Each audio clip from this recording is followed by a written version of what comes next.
Good morning, students. I hope you all are doing well. Today, I am going to deal with Chapter 6 of the BNSS भारतीय नागरिक सुरक्षा संहिता का अध्याय 6 कर रहे हैं। ऑलरेडी इस चैप्टर में समन्स वारंट कवर हो चुका है। आज जो डील करने वाली हूँ वो प्रोक्लेमेशन एंड अटैचमेंट, इसका जो सी पार्ट है उसमें दिया गया है कि उद्घोषणा एंड अटैचमेंट। प्रोक्लेमेशन क्या होती है ये सेक्शन 84 में हम पढ़ चुके हैं। और प्रोक्लेम्ड ऑफेंडर कौन होता है, सेक्शन 84 का सब सेक्शन 4 हमें प्रोक्लेम्ड ऑफेंडर के बारे में बताता है। तो प्रोक्लेमेशन कब जारी होती है, जब किसी व्यक्ति को न्यायालय में बुलाया जाता है और वो व्यक्ति आता नहीं है तो उसके खिलाफ वारंट जारी हो चुका है। वारंट के जारी होने पर भी वो व्यक्ति नहीं आता है तो उद्घोषणा जारी होती है, उसको प्रोक्लेम्ड ऑफेंडर डिक्लेयर किया जाता है और उसकी प्रॉपर्टी भी अटैच हो सकती है। यदि उसके खिलाफ प्रोक्लेमेशन जारी हो चुकी है उसके बावजूद भी वो पर्सन नहीं आया तो अटैचमेंट ऑफ द प्रॉपर्टी कि उसकी कौन सी संपत्ति अटैच की जाएगी, उसकी चल या अचल संपत्ति अटैच की जा सकती है। तो आज जो डील करने वाले हैं वो है सेक्शन 86 टू सेक्शन 88। सेक्शन 84 में हमने प्रोक्लेमेशन देखा और सेक्शन 85 में उसकी कौन सी संपत्ति जब्त हो सकती है और कौन से तरीके हैं संपत्ति जब्त करने के, वो हमने डील किया था। आज सेक्शन 86 में identification and attachment of property कि उसकी संपत्ति की आइडेंटिफिकेशन की जाएगी कि कौन से जिले में उसकी संपत्ति स्थित है। अगर सेम उसी न्यायालय की अधिकारिता में उसकी संपत्ति है तो वो भी अटैच हो सकती है, और जो दूसरे की अधिकारिता में है यानी किसी और डिस्ट्रिक्ट में है तो वो भी अटैच हो सकती है।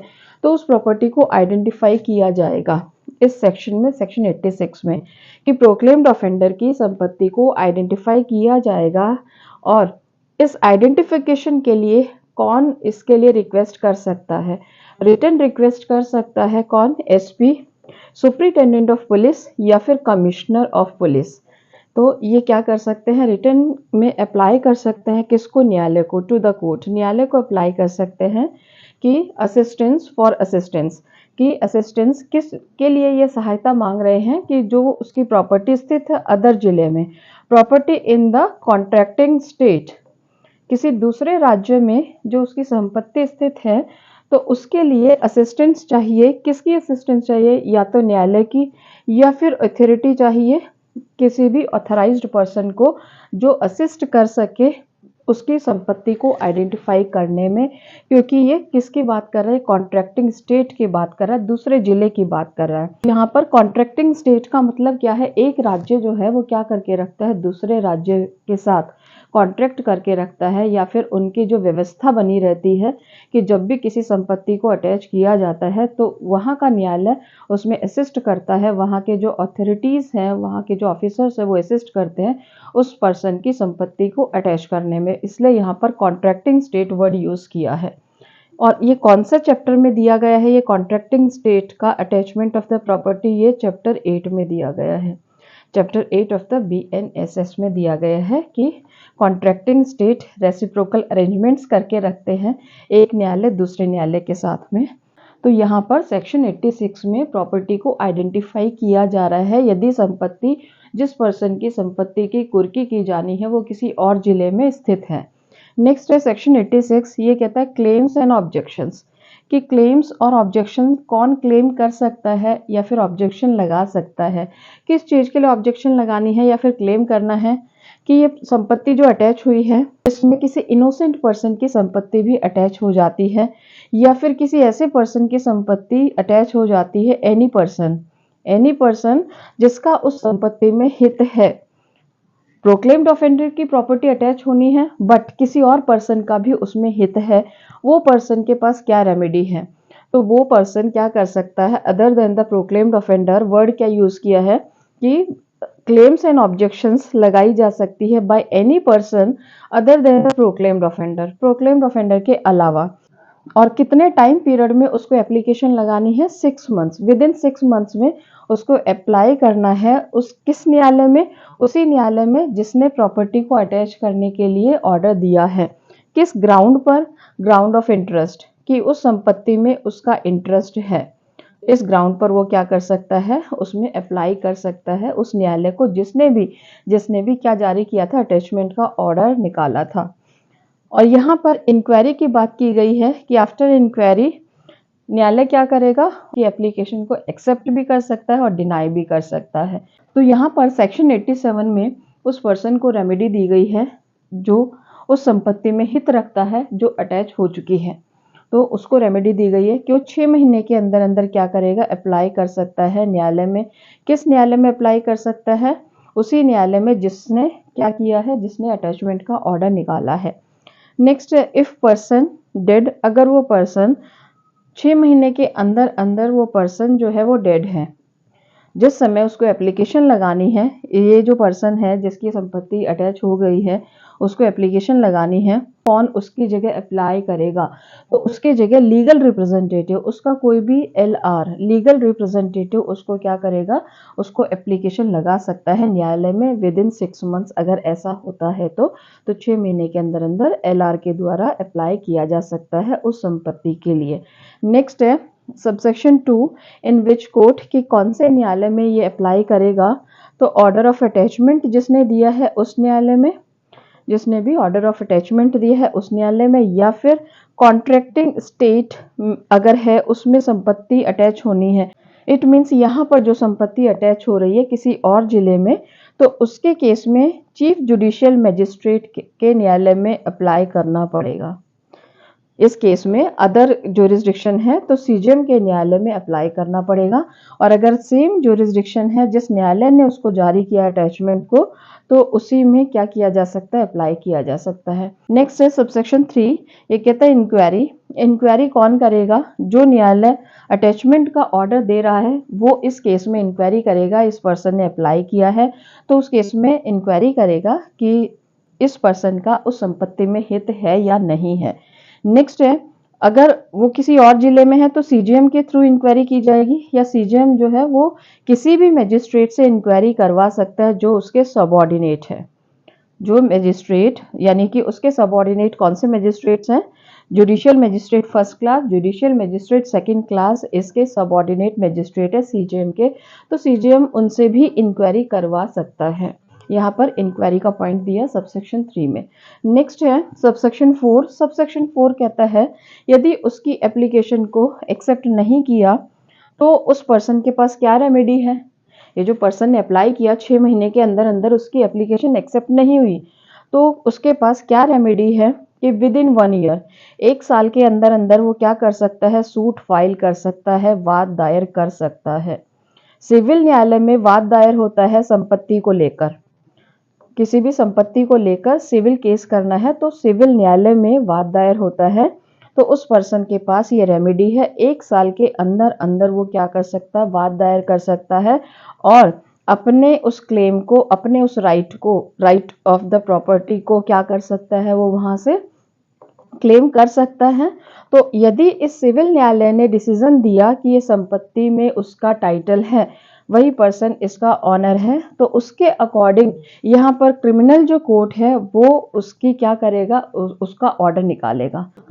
तो यहाँ पर क्रिमिनल कोर्ट का जो भी ऑर्डर है वो इसके अधीन रहेगा। जब तक ये केस पेंडिंग रहेगा तब तक यहाँ पर कोई ऑर्डर नहीं दिया जाएगा। तो यहाँ पर उस पर्सन को रेमेडी दी गई है, वो चाहे तो सिविल न्यायालय में जाकर वाद दायर कर सकता है अपने टाइटल को प्रूव करने के लिए। नेक्स्ट है सेक्शन 88। ये कहता है कि release, sale and restoration of the property, कि जो प्रॉपर्टी अटैच हुई है क्या उसको रिलीज किया जा सकता है, क्या उसको रेस्टोर दोबारा से उसको पर्सन को दिया जा सकता है, या फिर उस प्रॉपर्टी को सेल किया जा सकता है, बेचा जा सकता है। तो सेक्शन 88 इसका आंसर देता है हमें कि वो कब किया जाएगा, कि यदि वो प्रोक्लेम्ड पर्सन अपीयर हो जाता है, यदि वो प्रोक्लेम्ड पर्सन अपीयर हो जाता है, अटैच्ड प्रॉपर्टी को रिलीज कर दिया जाएगा। क्योंकि न्यायालय का क्या उद्देश्य था, न्यायालय का उद्देश्य था उस पर्सन को न्यायालय में बुलाना, और यहाँ वो पर्सन न्यायालय में आ जाता है तो उसकी संपत्ति को रिलीज कर दिया जाएगा। सबसेक्शन 2 कहता है इफ डज नॉट अपीयर, अगर वो अपीयर नहीं होता है तो क्या किया जाएगा, तो उस प्रॉपर्टी को disposal of the state government कर दिया जाएगा, स्टेट गवर्नमेंट के अधीन कर दिया जाएगा, स्टेट गवर्नमेंट उसको डिस्पोज ऑफ करवाएगी। नेक्स्ट है कि ये संपत्ति का डिस्पोज ऑफ कब तक नहीं किया जाएगा, राज्य सरकार उसको कब तक बेचेगी नहीं या फिर उसको डिस्पोज ऑफ नहीं करेगी, अनटिल 6 मंथ्स, 6 महीने तक उस प्रॉपर्टी को अटैच ही करके रखेगी राज्य सरकार, उस संपत्ति को डिस्पोज ऑफ नहीं करेगी।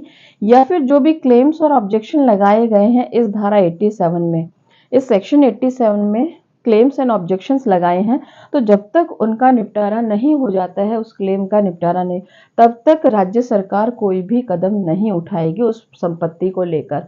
नेक्स्ट है स्पीडी एंड नेचुरल डिके, कि यदि वो संपत्ति ऐसी है जो पेरिशेबल नेचर की है, जिसके लिए जल्दी से एक्शन लेना है, नेचुरल डिके हो जाएगा, उसकी वैल्यू घट जाएगी, तो ऐसी संपत्ति को तुरंत सेल का ऑर्डर दिया जा सकता है।